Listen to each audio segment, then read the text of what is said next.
Hello and welcome to this mini crash course on understanding the basics of sheet music notation.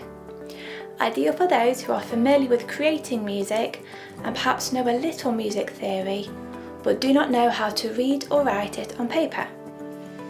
This mini course has been broken down into 4 videos: understanding the layout of sheet music, adding notes to your sheet music, annotating your notes, and navigation and repetition. In order for you to fully understand the basics of sheet music notation, it's a good idea to get yourself familiar with the basics of music theory.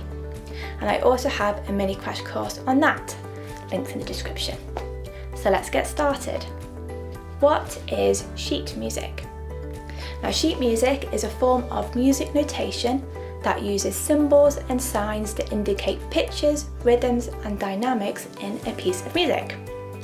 You've most likely seen this before, whether it's in the form of a nursery rhyme at school you've had to play on piano, or perhaps the vocal melody with lyrics to one of your favourite songs. Understanding how to use sheet music notation will allow you to earn other people's music, as well as to transcribe your music with ease and allow your friends and others to play your music. It's a win-win. So when you're ready, click the next video in the series where we learn about the layout of sheet music.